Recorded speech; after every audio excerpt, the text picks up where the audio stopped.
যে ব্যক্তি ফজরের নামাজ জামাতে আদায় করবে, করার পরে সূর্য ওঠা পর্যন্ত সে আর মসজিদ থেকে বের হয়নি, অর্থাৎ হারাম সময়, নিষিদ্ধ সময় পর্যন্ত সে আর মসজিদ থেকে বের হয় নাই, সে মসজিদে বসে বসে আল্লাহ তাআলার জিকির আজকার করেছে,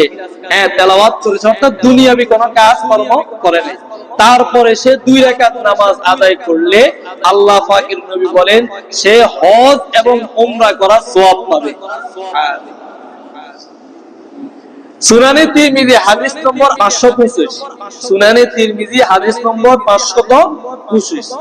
قال رسول الله صلى الله عليه وسلم من صلى الغداة في جماعة ثم قعد يذكر الله حتى تطلع الشمس, যে ব্যক্তি ফজরের নামাজ জামাতে আদায় করে মসজিদে বসে থাকবে, ইয়াজকুরুল্লাহ হাত্তা তাতলুয়া শামস, সূর্য উদিত হওয়া পর্যন্ত সে আল্লাহ তাআলার জিকির আজকারে লিপ্ত আছে,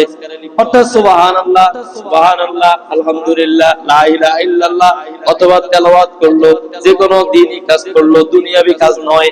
অতঃপর যখন সূর্য উদিত হয়ে গেল, সুম্মা সাল্লা রাকাতাইনি, তারপরে সে 2 রাকাত নামাজ আদায় করলো, কানাত লাহু কাজি হাজ্জাতিন ওয়া উমরাতিন, আল্লাহ পাকের নবী বলেন এই আমলটা তার জন্য হজ এবং উমরা করার সওয়াব দিবে। এই যে এই আমল, এটা করার কারণে সে হজ এবং উমরা করার